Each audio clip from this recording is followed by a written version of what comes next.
Now back to the deal that's unofficially official with Kawhi Leonard. Boy, Greg Popovich, don't cross him. He'll send you out of the country. He wants to, Kawhi wanted to go to the Lakers. I don't know if there's any place farther. Would Miami be farther than Toronto? Madrid? Yeah. I'm not sure where else he could have sent him, but he sends Kawhi to Toronto. Now Toronto is going to try to do what Oklahoma City was successful in doing with Paul George, and that is to try to entertain the idea of, hey, why don't you stay here for a little while longer than 1 year? This is what I'm curious about. If I'm Toronto, why wouldn't I contact the Lakers and say, what do you want for Kawhi? Because I said all along with the Spurs, if you know you can get your best deal from the Lakers, but you don't want to deal him to the Western Conference and don't want to make the Lakers better now that LeBron's in town, okay, but you're still kind of cutting off your nose to spite your face here because you can still get your best deal there that's going to help build your team. You may not want to acquiesce to Kawhi because he wanted out. And Kawhi, I guess the report is he's not pleased that he was sent to Toronto. And if I'm San Antonio, I say, I don't care.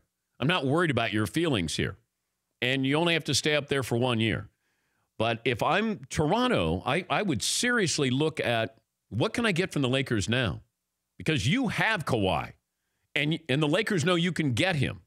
But what are you giving up? And they don't want to give up Kuzma. And maybe Toronto, you already have Kyle Lowry, so do you want Lonzo Ball? So who could you get from the Lakers where you go, okay, let's make that deal?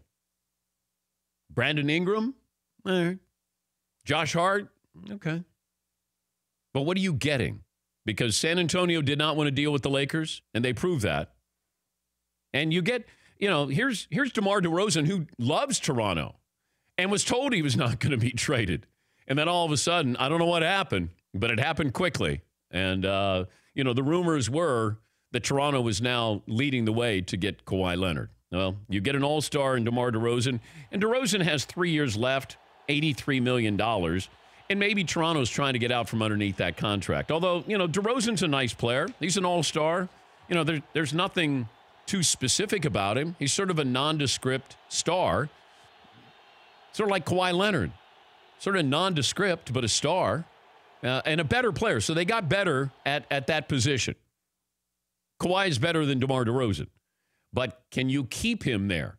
And San Antonio can't, they have trouble getting free agents, although they got LaMarcus Aldridge. But now you get DeMar DeRozan, and you got him for a couple of years. You might look at it and go, do we want him for $27, $28 million? Yeah, that's the going rate. And you get an all-star there. So I think San Antonio did okay here. But if I'm Toronto, I think I could do a whole lot better. If I don't think I can get Kawhi to stay, which it doesn't sound like I can, I'd certainly go, all right, Lakers, what do you got, Magic? Yeah, Paul. LeBron's not opposed to revamping the whole lineup midseason. The Raptors could wait till around January 8th and just send the whole crew over to L.A. All right, we'll have a poll question, I think, attached to that. But I'm not sure who won. Yes, McLevin. I think Toronto has a chance to keep him because they have, do not forget, the Drake effect. Oh, that's right. That was like the Jay-Z effect. Remember everybody that could be available for the Nets back then? It was like, well, the Jay-Z factor.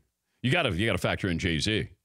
Nobody wanted to go play for the Nets, even though Jay-Z was part of the ownership there. Did the Knicks have the Big Daddy Kane effect in the early 80s? Did this go back way back? I don't think that Toronto and Drake that's going to matter here. You know what? I mean, it's possible. It's a cosmopolitan city. People love it there. Kawhi is a small town guy. I know it's crazy and it's cold, but I feel like like you said, they could be the Oklahoma City. But Toronto's not a small town. No, I'm saying, yeah, I'm saying another reason he could be there, but it's smaller. But he wants to play in a huge market. He wants to play in L.A. But he's a quiet guy, right? Yeah, but you're going to the circus. So it's not like, hey, I'd like to stay in a small town. Maybe Kawhi would like to have the spotlight. Yeah, Fritzy. But Kawhi has an opportunity to prove he's been getting a bad Raptor all this time. Oh, okay. Thank you, Todd. For more Dan Patrick Show, tune to Audience Channel 239 on DirecTV or download the Dan Patrick Show app.